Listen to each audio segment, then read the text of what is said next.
How to tell your best friend that you like her.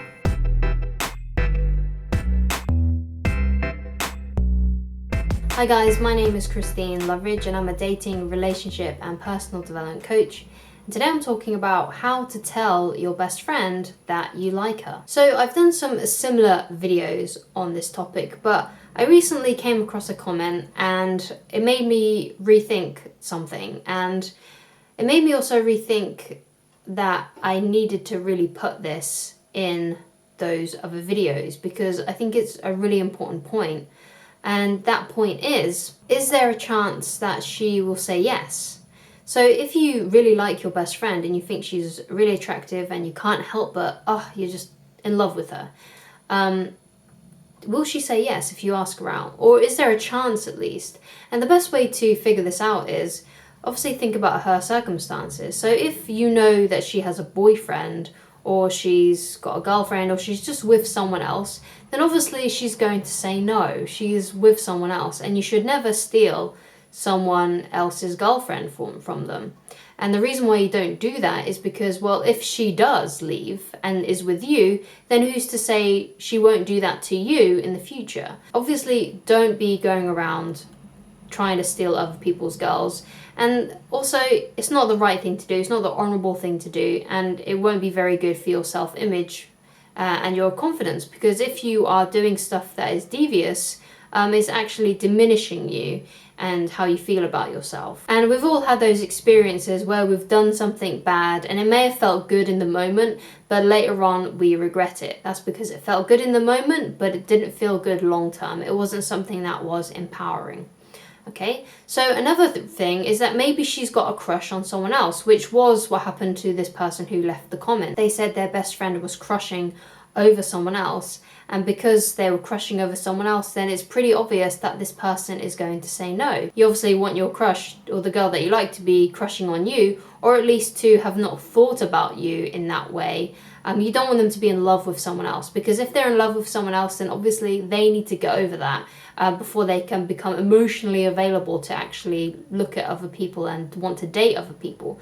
And we've all had this experience where we've had a crush on someone and we just can't think about someone else, even if there are other people in our lives that are interested in us and that are good for us. And if we had just taken our focus off that person and onto, the possibility of actually finding someone else, then we would be open to going on dates with other people. But sometimes you just have such a bad crush on someone that you just have tunnel vision and you just can't seem to get out of it, and you wouldn't even date someone better looking than them or better than them in every other single way. But because we're so focused on them, we just can't get ourselves out of it. And I assume if someone that, let's say your best friend, is also going through this, then it's actually probably really likely that they have a poor self-image as well, which is why they are getting hung up on a fantasy and not getting over it. So if they are not getting over it, then you need to realize that if you ask them out, they're going to say no, even if you are attractive, even if they would find you attractive if they weren't in love with someone else. Before you ask your best friend out, there has to be at least a possibility that they will actually say yes, or at least you don't know.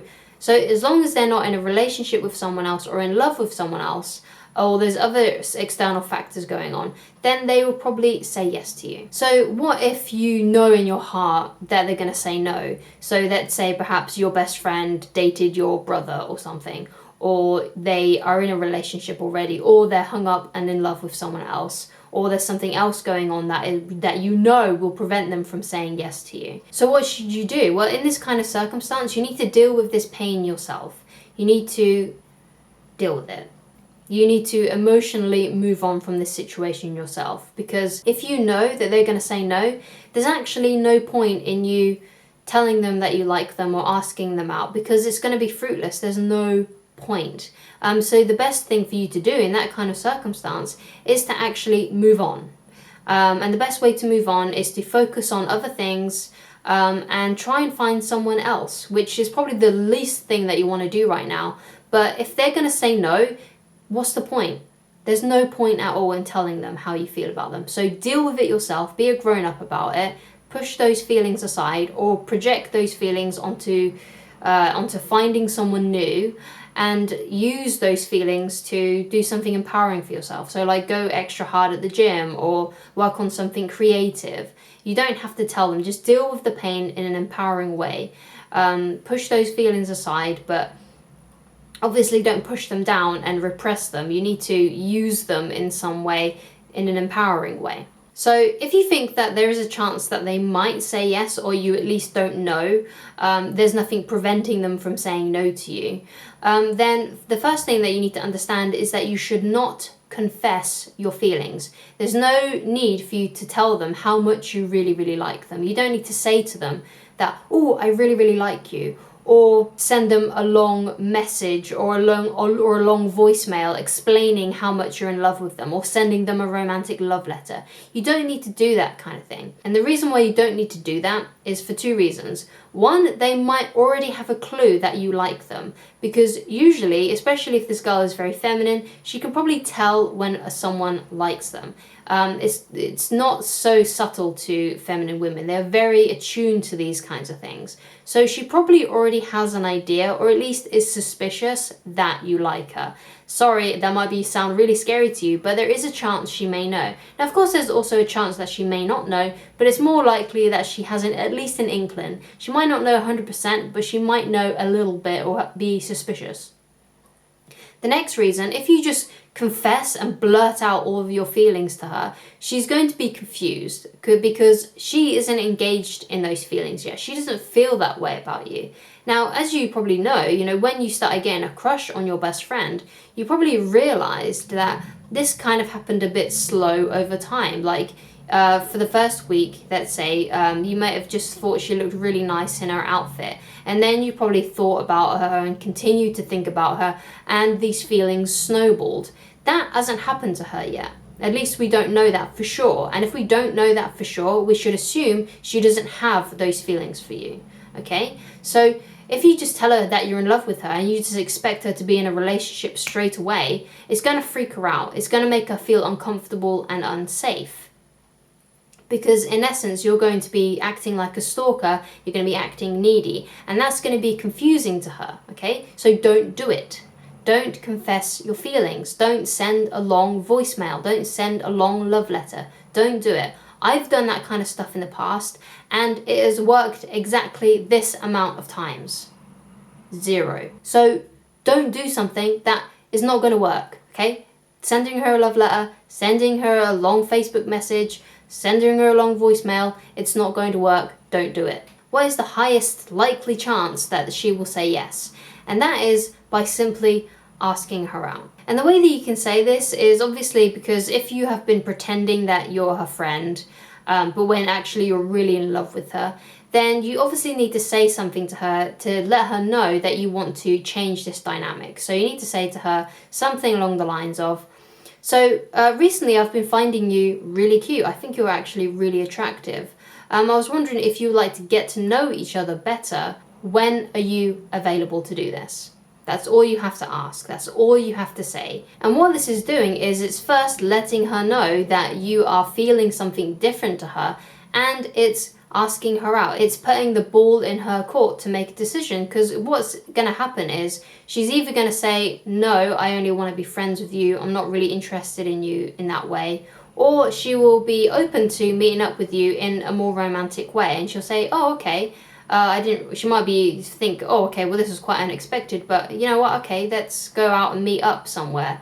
And then she'll probably give you the days that she's available, because you need to ask what days she's available. So she might say to you something like, oh, well, okay, I'm free on Saturday. And then you're like, cool, okay, let's meet at 7 p.m. at this restaurant. And then just go along and have a date with her. It's direct. It's to the point. It's not putting anything in it that's too mushy, that's too emotional, that's going to put her off you, that's not going to make you come across as weak or needy or insecure, because that's what you're doing. When you're saying something to them that's needy, that's like confessing your feelings and all that kind of stuff, it's coming across as needy and weak, and again, it's just too much too soon. So just ask her out in exactly that way that I just said, and you will have the highest likely chance of her actually saying yes to you. So if you feel really unconfident in doing this kind of thing and being that direct, then the best thing for you to do right now is to go and watch my video on self-image, because obviously you are struggling with things like confidence, and the best way to get your confidence up, because confidence is the one main thing that actually women are looking for in a partner. They look for confidence, and they look for someone who is fun and humorous, who's good, I guess you could say a good comedian. So they look for someone who's funny, and they look for someone who's confident.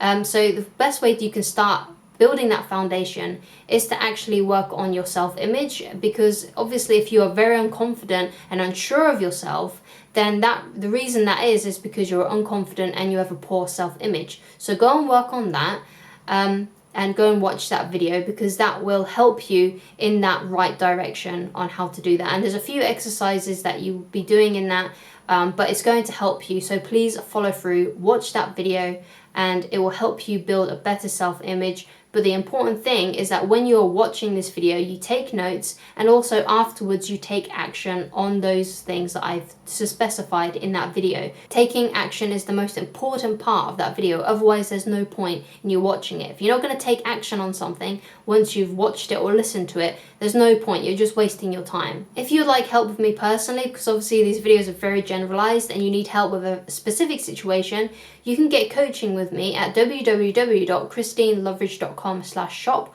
Alternatively, just send me a quick email using the email address provided in this video's description box, and we can work something out that way. Please like, please subscribe, and I shall talk to you again very soon. Goodbye, guys.